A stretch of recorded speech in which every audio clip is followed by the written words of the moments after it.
Racikan Berita. Pemirsa Masumi TV dan Amani Channel dan beberapa channel yang hadir pada siang hari ini untuk live streaming. Ini ada satu topik yang sangat menarik yang akan kita bahas dengan tokoh-tokoh juga yang sangat-sangat terkenal. Ya, kita bicara tentang prediksi Anies Rashid Baswedan ke depan. Ini mau kemana? Bagaimana dan apa-apa yang akan dilakukan oleh Anies ke depan ini. Ini akan kita bicarakan ya bersama tiga narasumber hebat-hebat. Samping kanan saya Profesor Dr. Egy Sujana SH MH. SMI. Assalamualaikum. Waalaikumsalam warahmatullahi wabarakatuh. Ya, satu lagi tengah-tengah Ketua Umum Partai Masumi Bapak Dr. Ahmad SH MH. Ketua Umum Partai Masumi. Yang di ujung sebelah kanan ini milenial ya.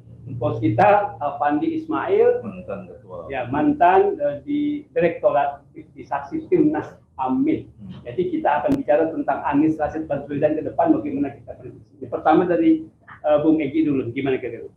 Bismillahirrahmanirrahim. Assalamualaikum warahmatullahi wabarakatuh. Prediksi saya dalam perspektif apa yang saya pahami tentunya. Prediksi itu kan versi dari kita. Anggapan-anggapan ke depan. Jadi belum tentu benar menurut yang Anies. Kita harus jujur begitu mulai dari awal kan. Nah, prediksi saya Anies ini dengan gayanya yang lambat dan selalu santun, sehingga saya prediksi tidak berani berangkat kepada konflik, tidak siap konflik. Menghindari itu lah. Ya, selalu. Padahal dalam dunia politik itu kekuatan di konflik. Mau bagaimana coba? Semua masing-masing punya gagasan dan berseteru di dalam pemilu. Sekarang yang menang si Fulan, kita sudah tahu siapa itu. Tapi apa yang dibawa oleh Anies yang harusnya itu kebenaran kan nggak disuarakan. Misalnya contoh kaitan dari yang awal ya, kalau boleh jujur ada anomalinya gitu. Misalnya pas waktu awal Gibran muncul, Anies menyambut dengan baik. Harus ditolak gitu ya? Bukan harus ditolak, ini logikanya dulu begini. Kalau munculnya itu natural dan tidak ada masalah hukum, ya terimalah. Kan kita tahu munculnya itu tidak lewat ketentuan hukum yang berlaku, terjadi satu kondisi yang tidak benar oleh Paman Usmannya itu, lahir putusan 90. Itu kan harusnya dikritisi bahwa ini satu peristiwa yang tidak benar secara ilmu hukum. Ini diterima. Kemudian berlanjut kepada putusan KPU yang menerima pendaftaran Gibran dan Prabowo tanggal 27 Oktober. Padahal penutupan ini, penutupan capres-cawapres itu pendaftarannya 25 Oktober. Jadi udah melampaui 2 hari kok masih diterima. Nggak diprotes juga. Sampai kemudian tanggal 20 Maret. Dinyatakan menang oleh KPU, nggak diprotes juga, kan mestinya ke PT UN itu. Jadi dalam pengadilan itu ada 2 versi, versi proses, yang kedua versi hasil. Nah, kalau proses ini kualitatif, ya kan jelas sekali kecurangannya apa segala macam. Kalau hasil itu kuantitatif, nilai-nilai, angka-angka, makanya mahkamah kalkulator disebut.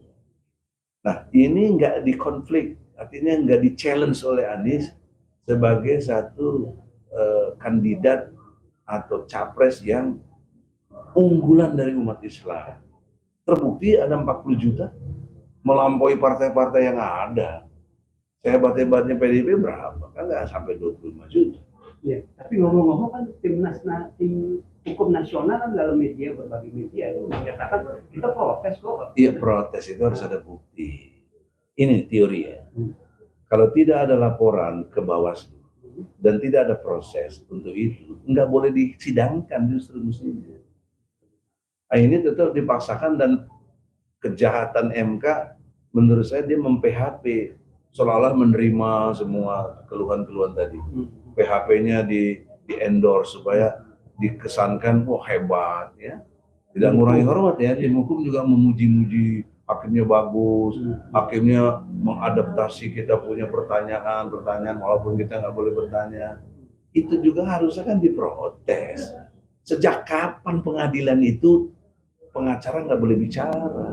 Oke. Kok cuma hakim aja gitu? Betul. Itu. Jadi itu yang disebut dengan harusnya diproses di pengadilan proses, di mana Bawaslu, DKPP, PT UN untuk batalkan itu. Nah itu nggak di channel, tapi dengan jawaban ya kita lihat saja, kita sangka baik kepada MK. Bagaimana cara berpikir prediksi seorang pemimpin kok sangka baik kepada MK yang sudah jelas-jelas itu di by design. Nggak, bahkan Anies kan juga memuji-muji THR. Ya itu kan bahasa santunnya Anies. Kalau saya kritik ya, saya bukan berarti saya nggak dimasukin ke nggak penting. Kalau masuk malah malu saya, bagian yang kalah ngapain bagian yang kalah ya. Nah, oleh karena itu di dalam prediksi, makanya kan prediksi demokrasi topengnya tidak bakal terbuka. Para blow-on pemuja demokrasi ini euforia. Karena keblow-onannya nggak dibantah. Terus misalnya contoh ada hakim namanya Arif Hidayat, semua orang tahu di sidang MK itu. Dia bicara tentang Presiden Jokowi tidak bisa dipanggil atau jangan dipanggil untuk sidang. Karena dia adalah di samping Presiden kepala pemerintahan, Jokowi juga adalah kepala negara. Nah, dia lupa dua hal di situ. Satu, pasal 27 ayat 1 mengatakan setiap warga negara berkesamaan kedudukannya dalam pemerintahan dan hukum tanpa kecuali. Kenapa dia kecualiin presiden? Dia lupa yang keduanya adalah presiden itu nggak mungkin jadi presiden kalau tidak WNI. Misalnya Jokowi WNA, mana bisa jadi presiden? WNA tuh. Nah, karena dia WNI, dia bisa jadi presiden, jadi tidak boleh dipisahkan. Dan kembali ke pasal 27, berkesamaan kedudukannya dalam kok enak aja dia bilang Jokowi nggak dipanggil, padahal sumber masalahnya ada di Jokowi. Ketika mengkonfirmasi 4 menteri memberikan keterangan yang tidak sesuai dengan harapan yang ada, karena ada hal-hal yang data-data yang tidak pas. Misalnya bansos 560 triliun, 360 miliar. Itu yang beredar. Saya kutip dari EF Saifullah. Tapi sayangnya EF minta saksi, katanya nggak mau. Boleh konfirmasi untuk konfirmasi yang benar, gitu. Dan juga sudah dipaparkan oleh Faisal Basri di pengadilannya itu betapa dahsyatnya pengaruh bansos itu kan. Oke ya. Tapi hakim bilang nggak ada pengaruh bansos. Bentar, masih penting ini, yang penting ini. Yang kedua, putusan MK tidak ada ditemukan nepotisme. Itu logikanya bagaimana hakim begitu? Kalau tidak ditemukan adanya nepotisme, berarti Gibran bukan anak Jokowi. Atau Jokowi bukan bapaknya Gibran. Usman bukan iparnya Jokowi, bukan pamannya Gibran. Itu kan logika yang harus dikonfirmasi. Makanya yang bagusnya nih ada eksaminasi mestinya. Memang itu udah final and binding, tapi eksaminasi kan boleh menguji itu kok nggak benar. Dan mestinya MK diperankan lagi. Kenapa MK boleh meriksa si Usman sampai dipecat lagi? Kok urusannya begini nggak boleh? Kan gimana yang usulin? Ini kita usulin di sini, prediksi. Walaupun Anies tidak berani, challenge ini nggak berani. Dia safety player. Dia tampang yang harus diterima semua pihak. Padahal pemimpin itu nggak bisa begitu. Sehebat apapun Nabi Muhammad, suci dia, nggak diterima sama si Abu Jahal, Abu Lahab, oleh kaum Quraisy. Tapi don't care Nabi Muhammad, tetap challenge. Ingat apa yang terkenal dari Nabi itu. Bila matahari di tangan kananku dan bulan di tangan kiriku, bila aku harus berhenti berdakwah, aku tidak mau. Ini kan artinya radikal gitu loh. Enggak ada. Ini. Oke. Nah, itu gambaran sebentar. Prediksinya demokrasi semakin suram. Karena para blow-on pemuja demokrasi bersukaria. Ya, silakan nih. Ketum Ahmad Yani, kira-kira ya, pendapatnya? Bismillahirrahmanirrahim. Assalamualaikum warahmatullahi wabarakatuh. Saya kira tadi Bang Egi sudah membicarakan lah ya fakta-fakta yang lalu, isu pasang lalu. Saya tidak ingin masuk dalam hal seperti itu karena apa yang sudah dikemukakan, sudah disampaikan. Kita lihat prediksi ke depan. Prediksi ke depan ini sebagian para relawan yang sudah mulai goyang, relawan yang banyak goyang. Kemarin kan sebagian besar yang menggerakkan mesinnya Anies itu harus jujur, kita harus katakan itu relawan. Betul relawan. Termasuk Partai Masyumi itu kan jadi bagian relawan karena dia tidak ikut pemilu. Jadi bagian relawan itu yang menggerakkan Dinda Pandi kan, relawan menggerakkan seluruh anak-anak muda ya kan dan sebagainya. Dan sebagian besar relawan ini melihat politik elit ini, lihat politik elit ini kok bisa begini gitu loh. Kan baru beberapa hari ya keputusan Mahkamah Konstitusi diputuskan, baru beberapa hari KPU mensahkan, kok partai politik ini sudah mengambil jalannya masing-masing. Bahkan ada elit atau tokoh partai politik, memang gitu, memang ini partai, kami punya partai. Anies kan nggak punya partai, ada seorang dari anggota koalisinya yang menyatakan, kami kan punya pandangan, tugas kami sudah mencalonkan Anies, sudah selesai, dan sekarang kan kami partai ingin melakukan konsolidasi berbagaimana langkah-langkah. Menurut saya itu agak kurang pas ya. Ya kan, kalau tidak mau dikatakan munafik sebagaimana dikatakan oleh Rocky Gerung seperti itu. Ya, terlalu. Hal ini kan belum selesai. Permainan ini belum selesai menurut saya. Dan juga Prabowo pun belum selesai juga menyusun kabinet seperti itu. Kok rame-rame mau mengantri jadi bagian kabinet. Padahal di kelompok koalisinya sendiri Prabowo pun lagi cakar-cakaran juga ini. Prabowo belum mengajak kan? Ya.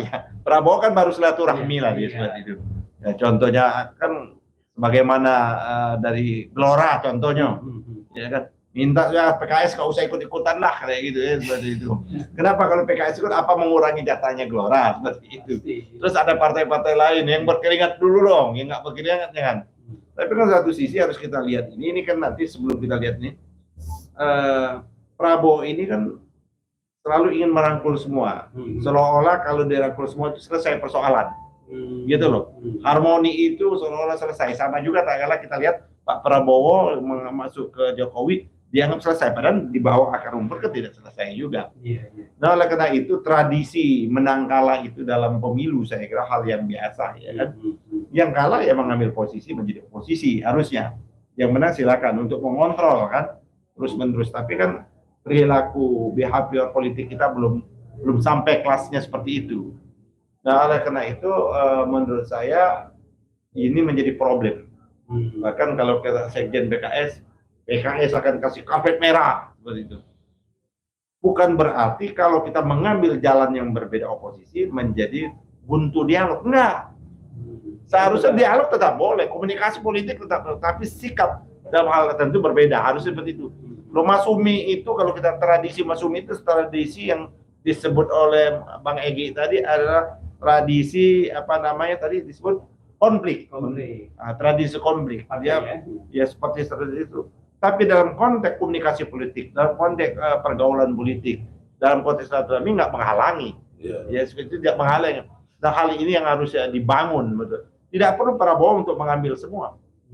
Ya silakan aja yang partai-partai pendukung Prabowo ini tunaikan kewajibannya nanti kalaupun nanti jadi dilantik ya, karena kita belum tahu ada geopolitik dan macam apa perang dunia jadi. Masih ada perang dunia ini jadi atau enggak kan banyak persoalan.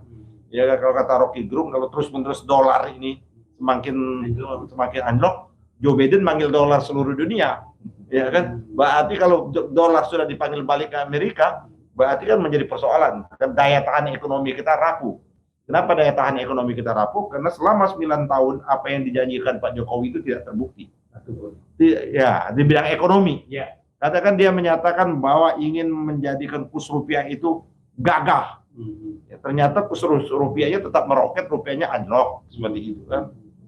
Dia ingin pertumbuhan yang 2 digit nggak pernah tercapai pertumbuhan. Artinya Pak Prabowo itu menurut saya akan membawa beban berat. Apalagi kata saya setuju sama Rocky, beban yang terberatnya ini adalah adanya di Pak Jokowi, di Gibran. Ini beban beratnya akan dipikul bersama nih. Bagaimana dia menyelesaikan yang persoalannya seperti. Nah, oleh karena itu kembali lagi pada Anies, prediksi ini kan ada relawan-relawan ini kan mau mendorong Anies bentuk ormas, ya kan, ada bentuk partai, sudah bahkan ada partai perubahan katanya, sudah ada di media sosial. Saya sarankan ya Anies, kalau saya tidak gampang membentuk partai. Kita ini udah pengalaman.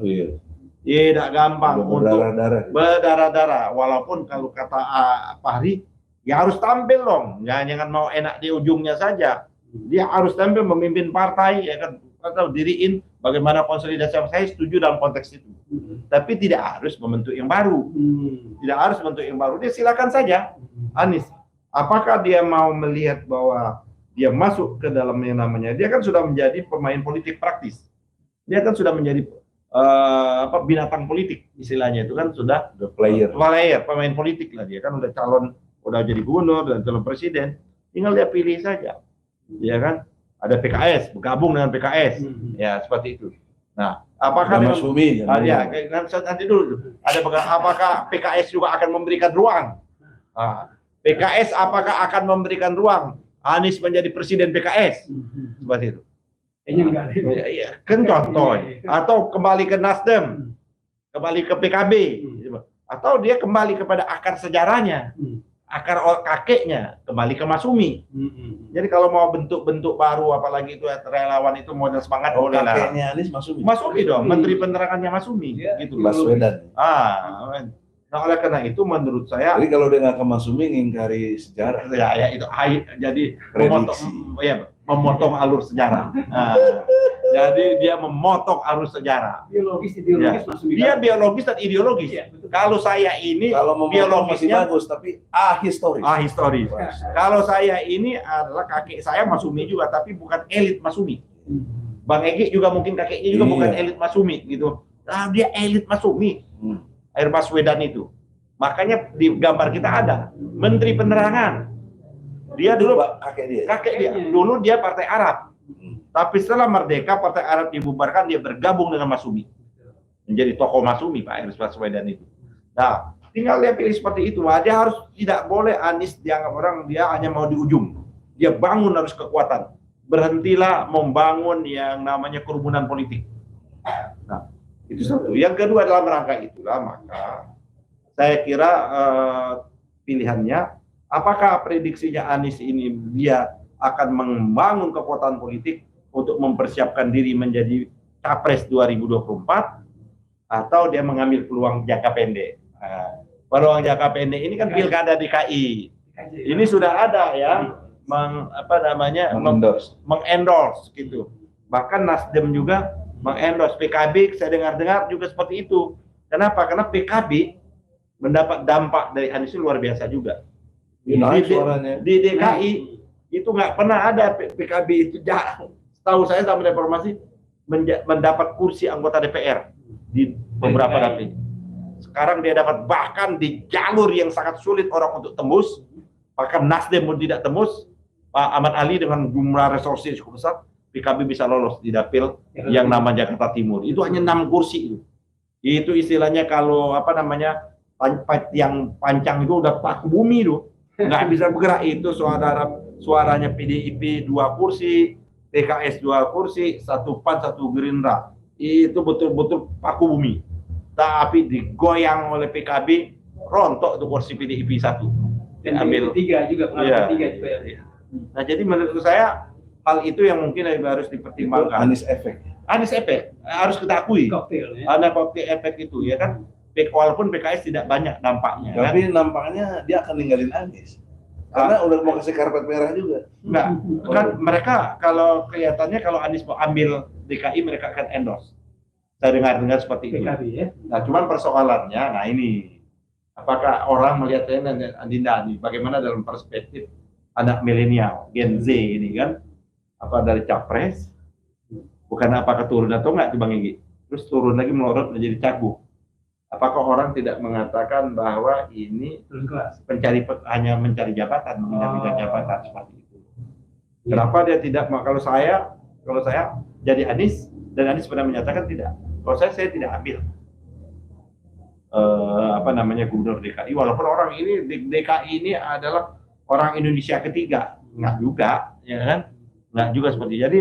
Ya, tapi dia membangun konsolidasi kekuatan, kan tidak harus ada struktur pemerintahan. Dia bangun betul 5 tahun ini kekuatan, entah melalui kita berharap bisa Masyumi atau tempat lain.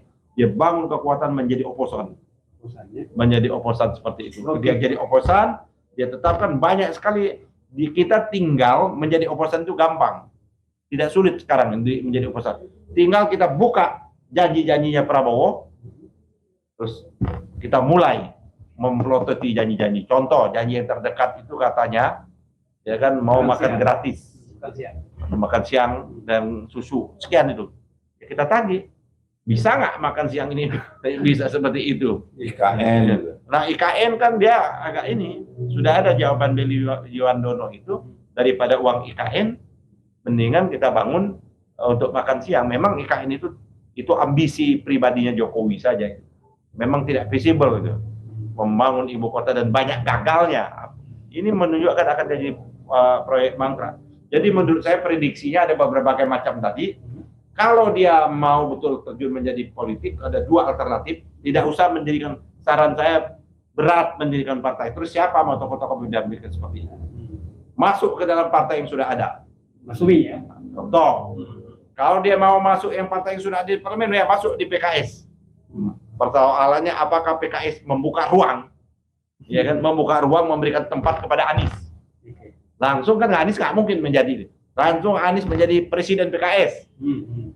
Nah, kalau di Masyumi kita berikan ruang kalau dia mau. Nah, dia mau ketua majelis suro, mau ketua umum, nah kita buka ruang. Tapi jangan melihat kecilnya dulu.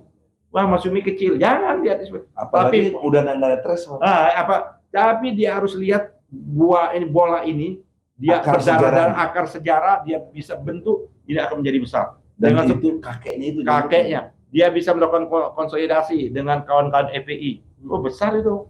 Bisa atau angka merayu Partai Umat gabung. Pak. Saya kira Partai Pelita ada 3 opsi. Kalau memang dia tidak mau PKS, bagaimana dia menyarankan untuk melakukan gabungan bersama? Ada Masyumi, ada Umat, ada Pelita, ada PPB, ada PBB. Nah, seperti itu. Bukan PBB, PPB, ya, Partai Pemersatu Bangsa. Jadi itu yang kedua saya kira masuk. Nah, untuk pilkada, saran saya pikir ulang. Oke. Kalau saran saya tolak. Ya. Itu merendahkan moral. DKI ya, oke. Sekarang dia pemuja jabatan jadi. Enggak. Afandi Ismail, kira-kira gimana nih prediksi Anies ke depan? Apakah memang sama seperti ini atau milenial lain lagi melihatnya? Gimana? Baik, Bismillahirrahmanirrahim. Jadi kalau dari perspektif milenial ya, khususnya kalangan milenial yang kemarin mendukung, memperjuangkan Mas Anies untuk menjadi Presiden Republik Indonesia. Ya tentu saya kira sebahagian besar milenial dan Gen Z melihat Mas Anies ini kan sebagai sosok yang tidak saja intelektual, kemudian juga tidak saja memiliki kemampuan di dalam berargumentasi, berdialog, komunikasi, tetapi juga melihat beliau sebagai tokoh yang gesturnya baik, penampilannya baik, dan itu bisa kita saksikan di banyak kesempatan. Termasuk kemampuan beliau bisa kita lihat bagaimana visi misi program di dalam serangkaian debat-debat capres cawapres beberapa waktu yang lalu kan. Ya cuman hari ini kita lihat seperti yang sudah sama-sama kita lihat, hasil di Mahkamah Konstitusi terakhir kan belum rezeki, Meskipun kita tahu juga bahwa demokrasi kita hari ini adalah demokrasi yang ugal-ugalan, demokrasi yang kriminal, demokrasi yang transaksional, brutal. Dan gila. Nah, itulah tadi yang dikritisi oleh Bang Egy dan juga Bang Yani, bahwa mestinya sedari awal harus ada perlawanan, kan gitu. Bukan melawannya di akhir. Oke, saya tidak akan mengulas itu. Nah, sehingga dengan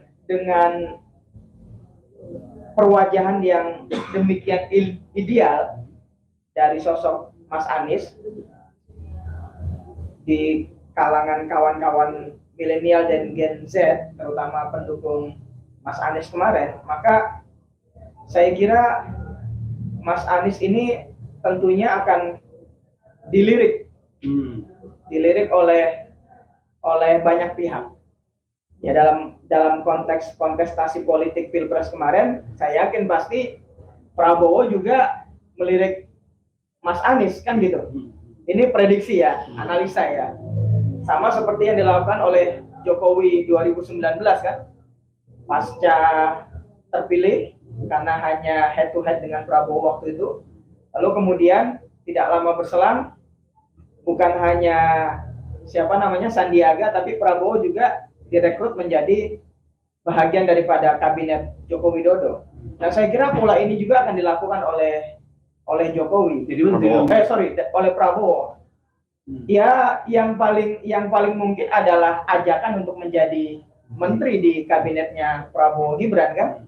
Karena inilah karakteristik demokrasi kita hari ini, yang tentu sangat berbeda dengan konstruksi konseptual yang ideal dari demokrasi yang tadi dikatakan oleh Bang Yani, bahwa menjadi oposisi itu pun juga adalah hal yang terhormat, kan gitu.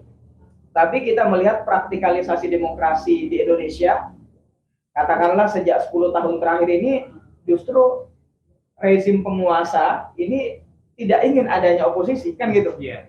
Baik itu partai-partai yang kemudian ada di parlemen maupun gerakan-gerakan ekstra parlementer pun sebisa mungkin digoda, dirayu, diberikan iming-iming untuk tidak menjadi oposisi. Nah, inilah karakter demokrasi kita yang saya katakan tadi, tidak ideal. Karena kalau ini yang terjadi dan ini sudah terjadi, maka yang dikatakan oleh Abraham Lincoln tentang demokrasi itu adalah kedaulatan rakyat, pemerintahan oleh rakyat, ya kan, dari rakyat dan untuk rakyat, itu tidak terwujud. Nah, hari ini yang terjadi adalah pemerintahan dari penguasa Jokowi oleh penguasa Jokowi dan untuk penguasa Jokowi dan antek-anteknya. Inilah yang kita sebut dengan dinasti politik yang terang benderang terjadi.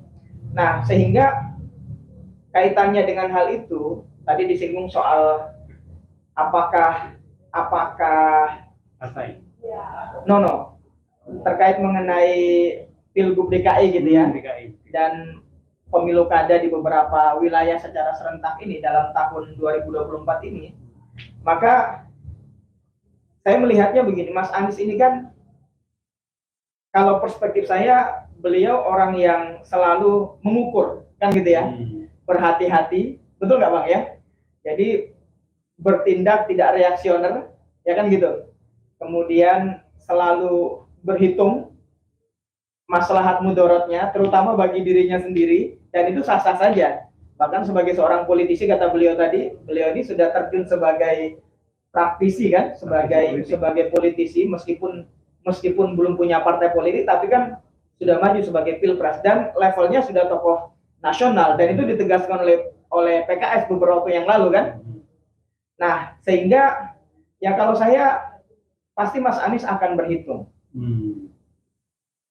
Jadi kemungkinannya begini, kalau kemudian beliau quote and quote menurunkan levelnya, ikut kembali di dalam kontestasi pilkada Pilgub DKI, apakah itu nanti yang mengusung adalah PKB atau mungkin partai-partai yang lain, maka saya kira saya sebagai pendukung Mas Anies gitu ya, dan punya harapan besar kepada beliau mewakili anak muda, ini harus dihitung baik-baik. Karena jangan sampai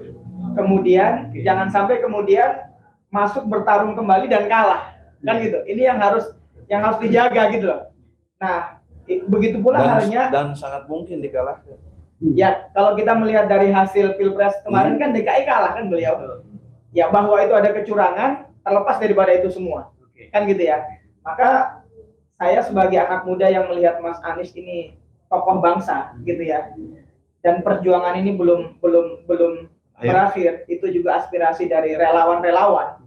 Saya, Bang Yani, Bang Egy ini dulu kan juga berjuang bersama dan sampai sekarang pun masih banyak berinteraksi dengan relawan. Di tengah kegalauan partai politik pengusung beliau kemarin gitu ya. Ya, itulah karakter partai politik yang pragmatis, oportunis kan gitu. Nah, semangat relawan ini, trust yang diberikan oleh relawan ini, pejuang-pejuang tanpa pamrih ini harus dijaga oleh Mas Anies. Karena jangan sampai langkahnya sama seperti Prabowo, kan gitu. Artinya menteri nggak mungkin. Bagaimana umat Islam, bagaimana rakyat Indonesia 2019 menaruh harapan besar kepada Prabowo. Begitu Prabowo masuk, dia juga tidak bisa berbuat apa-apa. Dan sekarang pun dia mengamini Gibran sebagai wakilnya. Karena kenapa? Karena mungkin dia membaca bahwa tanpa begitu ambisi kekuasaannya tidak bisa terwujud. Apakah ini juga akan dilakukan oleh Mas Anies? Saya kira ya itu kembali kepada beliau. Tapi bahwa kita rakyat yang berjuang, yang menginginkan perubahan, ya kalau saya menjadi oposisi itu terhormat, kan gitu. Artinya menteri Noy. Ya, nggak penting lah. Jadi gini, saya sambung lagi. Ya, Gini, Bentar. Ini waktunya kita terbatas. Artinya kita berharap sekali diskusi ini terus bisa panjang gitu ya. Tapi juga ada endingnya. Tapi ada batasnya. Maksud saya gini, ini mungkin nanti kasih closing lagi ya, mungkin satu menit gitu. Karena pendapat ini tentu tadi juga belum selesai, semuanya belum selesai, masih bisa dilanjutkan lagi. Nah, silakan nih, sekarang Bung Yani, gimana kira-kira? ya yang paling penting itu kan orang itu kan dinilai ya konsistensi. Kalau bahasanya Bang Egy 3C tadi. 3C. C yang pertama Confidence. C yang kedua Komitmen. C yang tiga konsisten. C yang ketiga konsisten itu gini maksud saya. Kan di dalam debat itu Mas Anies itu banyak sekali orang yang tidak kuat. Iya. Ya kan? Untuk menjadi oposisi. Itu kan dia menyindir Pak Prabowo sebenarnya. Karena Pak Prabowo mengambil tawaran menjadi menteri seperti itu. Kalau diambil, bagaimana dia mau running 2029? Artinya Ini asas kepatutan saja. Udah menjilat dulu Ya, sendiri. Ya, itu asas kepatutan. Dia bagian dari kabinet. Terus Pak Prabowo, andai Pak Prabowo mau mencalon lagi, dia mau mencalon. Kan dia harus mundur dong. Iya. Asas kepatutan itu berarti dia mau mencalon program-program presiden yang ada di dalamnya dong.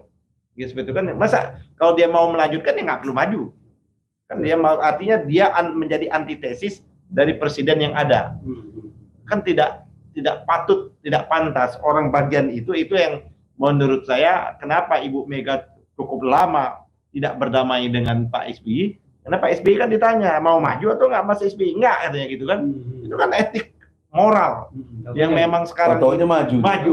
Yang selama ini memang menjadi persoalan mendasar di Republik Indonesia, sehingga kalau menggunakan bahasanya Bang Egy tidak mengalami keberkahan, ya tidak mengalami keberkahan. Itu adalah kenapa? Karena meletakkan etik moral itu di karpet yang paling bawah. Malah diinjak-injak. Malah di pemilu 2019 etik dan moral itu paling jatuh titik nadir. Mulai dari putusan MK, putusan Bapak Usman, itu semuanya akhirnya dikenakan sanksi pelanggaran etik. KPU-nya juga melanggar etik berkali-kali. Yang terakhir melanggarnya lagi dilaporkan juga pelecehan seksual apa macam-macam ya, ketua KPU. Jadi menurut saya memang pada tempatnya lah kalau Mas Anies membangun kekuatan baru, ya kan? Di luar pemerintahan. Di luar pemerintahan. DKI untuk 5 tahun itu nggak lama. Ya. Jadi 5 tahun nggak lama dia betul-betul membangun baru, orang menghargai dia. Pejuang kita itu kalau melihat sejarah itu orang yang melakukan konsolidasi dan berjuang seperti itu. Kita kan baru 5 tahun dia. Bagaimana perjuangan Hatta, bagaimana perjuangan Nasir dan sebagainya, itu kan semua orang berjuang. Dia tidak mengambil mau di ujungnya saja. Sehingga sekaligus juga itu memantah teori yang dibuat oleh Fahri Hamzah. Fahri Hamzah selalu menyatakan Anies maunya enak di depan saja, di ujung aja. Dia tidak mau membangun kekuatan. Nah, jadi menurut saya ya lupakan saja DKI, dia bangun kekuatan tidak lama 5 tahun itu. Kalau menang, ya kan? Kalau kalah kan tidak ada jaminan. DKI. DKI di dalam nasional aja rejim ini bisa melakukan apapun, Se-Indonesia. se-Indonesia, Apalagi DKI dengan ibu kota kondisinya sekarang, dia akan menggelontorkan. Nah, Anies jangan lupa, karena Anies bukan dari incumbent. Ya, dia akan gelontorkan uang sebanyak, karena putusan Mahkamah Konstitusi kemarin tidak menghukum. Yang itu walaupun dia menyatakan putusan Mahkamah, urusan bansos ini betul-betul ada korelasi dan sebagainya, cuman kata MK kita belum punya protokol untuk menghukum itu. Ya, hukumnya cukup aja terbukti ya. Padahal kan hakim harus menemukan hukum. Iya, jadi menurut saya ancaman buat Next finding. Jadi jangan tergoda dengan dorongan-dorongan orang. Jadi kalau saya, kecuali buat kekuatan baru gitu Mas. satunya memang Anies harus membangun kekuatan politik, bukan membangun kerumunan politik. Nah, oke. Kalau nggak gimana? Ini dulu. Oh, ini dulu ya. Oke. Silakan, Afandi, silakan. Ya, sebagai closing statement, anak muda ini sebagai lanjut estafet kepemimpinan bangsa. Yang kita butuhkan hari ini adalah teladan dari para senior kita, khususnya yang ada di elit, bagaimana memberikan edukasi politik yang konstruktif kepada anak muda. Jangan sampai meninggalkan jejak-jejak destruktif dalam konteks kita berpolitik. Dan hari ini terjadi. Contohnya begini, ini yang sangat kita sayangkan. Baik itu partai-partai pendukung 01 kemarin maupun partai-partai pendukung 03, ini challenge. Apakah Anda konsisten menjadi oposisi atau tergoda bergabung ke dalam kekuasaan? Kalau saya ditanya harusnya konsisten. Kenapa? Karena selama proses Pilpres sampai akhir di MK, narasi yang selalu kita lontarkan adalah kecurangan, TSM, kan gitu. Dan itu sebenarnya diakui oleh semua pihak, ya kan?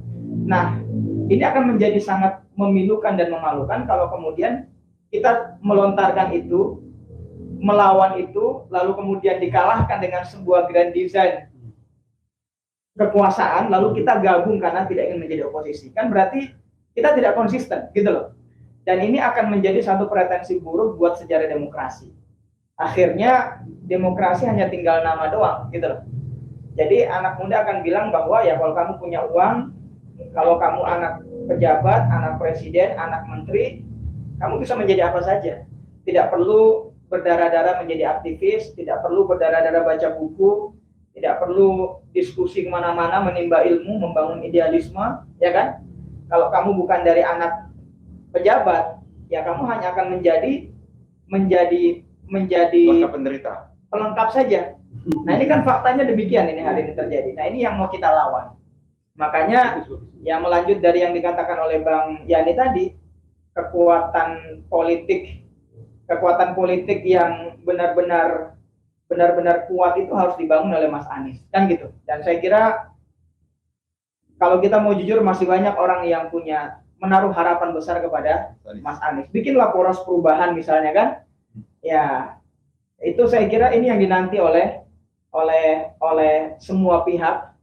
Karena kita tahu bahwa kita bisa pastikan kalaupun nanti Oktober Prabowo Gibran dilantik, maka saya kira di tengah situasi global yang hari ini terjadi, kemudian sekarang kita sudah rasakan kan, rakyat juga sudah merasakan harga-harga sembako tidak kunjung turun, kan gitu.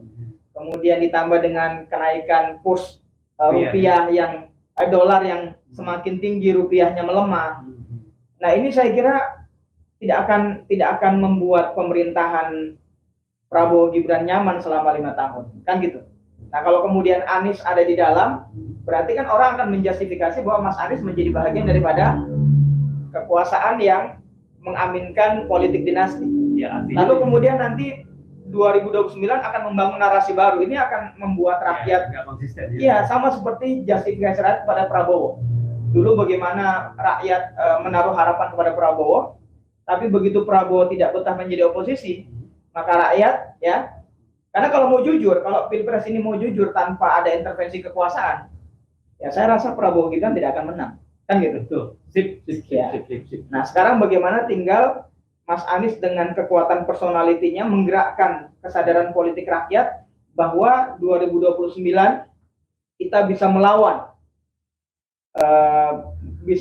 ambisi kekuasaan, karena saya yakin pasti Gibran tetap akan punya ambisi itu, Jokowi dan keluarganya, atau mungkin juga Prabowo dan sebagainya. Nah ini yang harus diyakinkan kepada rakyat. Jangan sampai melemahnya Mas Anies itu akan semakin membuat demokrasi kita menjadi semakin menurun. Sekarang aja udah rusak gitu. Iya. Apalagi kalau misalnya Mas Anies salah langkah ya, jadi tambah rusak. Inilah yang kemudian menegaskan bahwa Bang Egy tidak sepakat dengan demokrasi, harus syariat Islam. Iya. Gitu. Gimana, Bang Egy? Silakan. Ya begini, dalam perspektif ajaran Islam ada di surat Az-Zumar, surat 39 ayatnya 39. Jadi Allah memerintahkan kepada Nabi Muhammad dalam ayat itu, berbuatlah sesuai kedudukanmu. Ini menarik menurut ilmu hukum saya, sekaligus ilmu politik. Saya bikin buku, ada namanya Islam Fungsional. Anies kan orang Islam. Bagaimana memfungsikan Islamnya? Nah, lewatlah kedudukan. Karena dalam teori kedudukan, teori fungsi itu, ada 3 elemen yang mendasarinya. Satu, integritas. Integritas ini kalau diterjemahkan secara detail 3C tadi. Dia confidence dengan Islam, sangat yakin, no doubt, nggak ada ragu. Dia bangga dengan Islam, ijhadu bi ana muslimin. Kemudian dia berkomitmen. Inna salati wa nusuki wa mahyaya wa mamati lillahi rabbil alamin. Itu komitmen kita sebenarnya.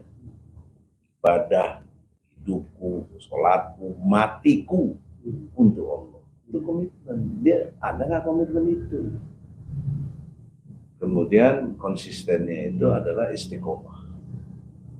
Dia betul-betul nyaman dengan Islam, komitmen dengan Islam, dan dia konsisten untuk menegakkan hukum-hukum Allah tadi.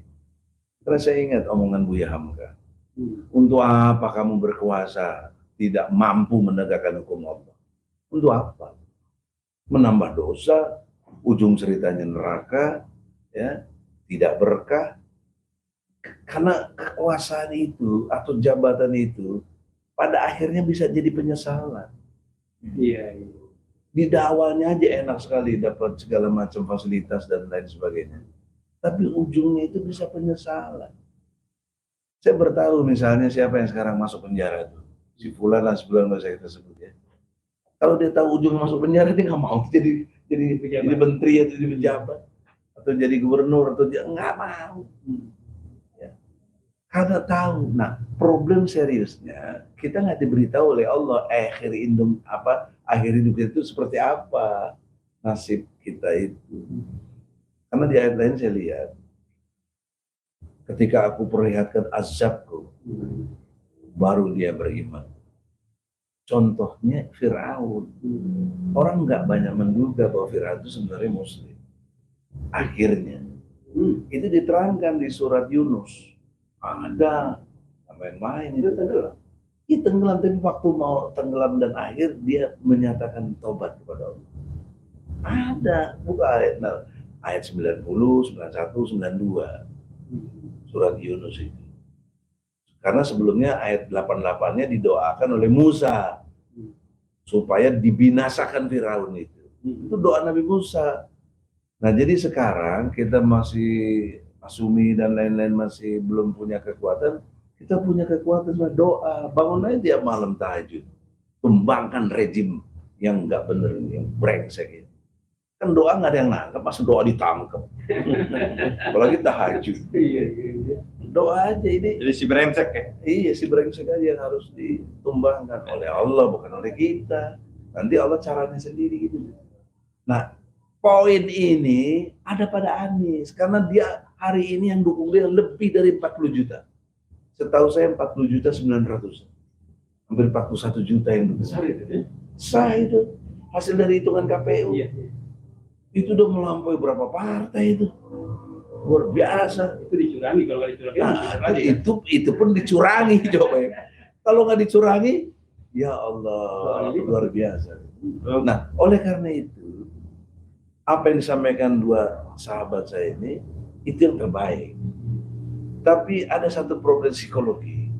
Mungkin dia nggak berkenan sama Mas Umi, mungkin nggak berkenan sama PKS. Dia kan sisi lain egonya tinggi sekali, saya tahu. Iya. Saya 10 tahun di atas dia. HMI waktu dia baru masuk, saya menjadi ketua PB HMI. PU bersama kan? Iya. Jadi dalam perspektif ini, saya saran dengan penuh sayang dengan Anies. Sudahlah, jadilah kamu jati dirimu sendiri. Gak usah masuk partai, gak usah apa. Tapi peranmu, kedudukanmu harus amar ma'ruf nahi mungkar. Dengan kapasitas dirinya itu. Dengan integritas yang dia punya, dengan otoritas yang dia punya, dengan kapasitas yang dia punya. Karena kan di Indonesia sekarang yang dilihat bukan kapasitas, tapi isi tas. Oke.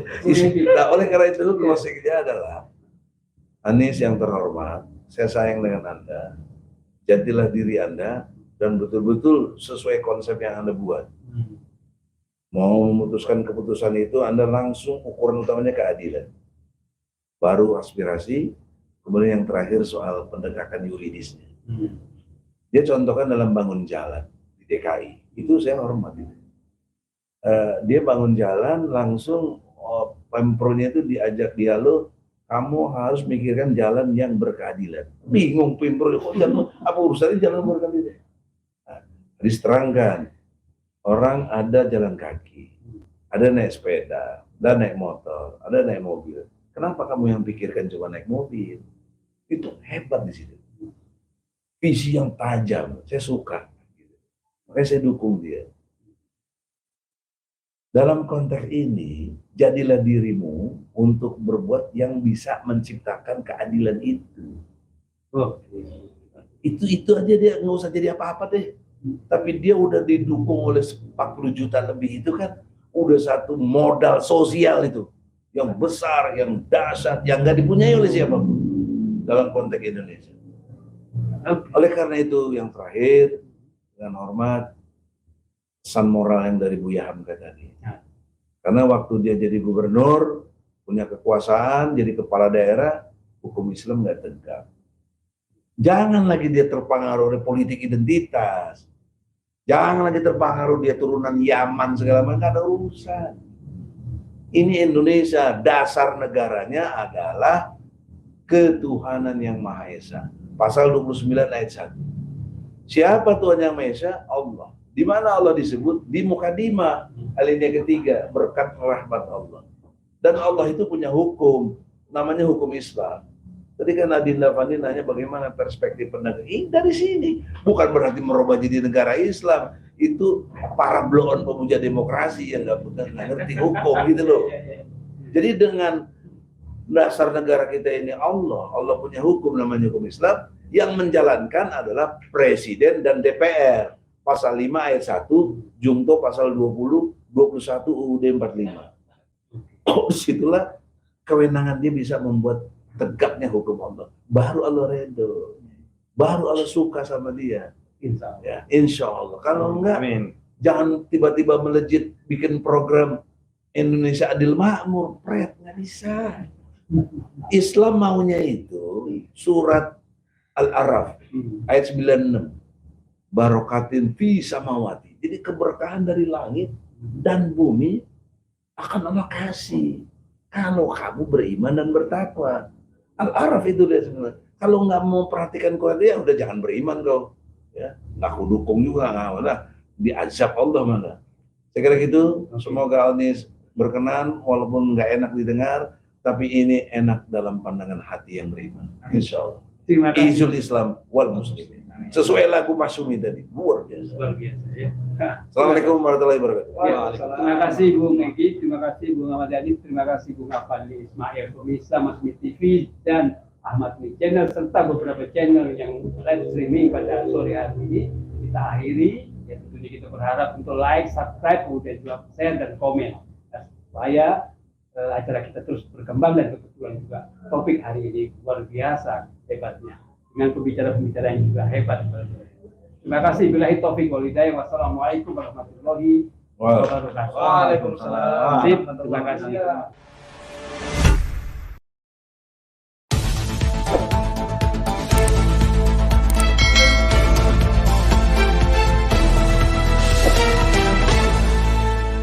Racikan Berita